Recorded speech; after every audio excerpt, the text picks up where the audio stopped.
ঘটনাটা কি হয়েছে? আমি পনকর চমনিতে আসলাম, এটার একটু আগে ইসেন্দ্রনাথতে যাইতে এখানে একটা অ্যাক্সিডেন্ট হয়েছে। কিসের সঙ্গে হয়েছে আমি ঠিক করতে পারতেছি না। তারপর আমি এখান থেকে আগাই গেছিলাম, যে আমার পরে দেখতে আসতে পেশেন্টটা পড়ে রয়েছে, রাস্তার মধ্যে কেউ দেখতে আসে না।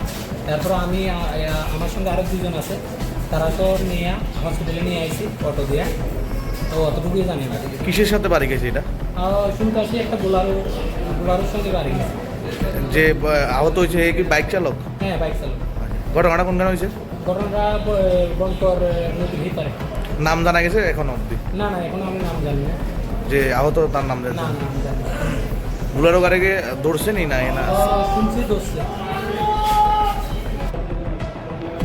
যে একটা বাইকে অ্যাক্সিডেন্ট করেছে, মেনলি বাইকে অ্যাক্সিডেন্ট হয়েছে। তাদের 20 বছর বয়স, নাম অনেক পাল, নর্থ মানে উত্তর ভারত থেকে আসছে। বাড়ির লোক তো কেউ আসছে না, অন্য মানুষই নিয়ে গেছে। তাই মেনলি মাথাতে আঘাত হয়েছে, মাথার হাত ভাঙছে। বিশেষ কারণে একটা আর্জেন্সি স্ক্যান দরকার। আশা মনে হইতেছে ব্রেনেও আঘাত লাগছে। তো এই কারণে এখন একটু মানে ডিসওরিয়েন্টেড আছে। এটা সিটি স্ক্যান করলে বোঝা যায় বলতে কতটুকু ভিতরে ব্রেনে আঘাত লাগছে না লাগছে, ঠিক আছে। আর এদিকে মুখের যে হাড্ডিটা আছে এটা ভেঙে গেছে।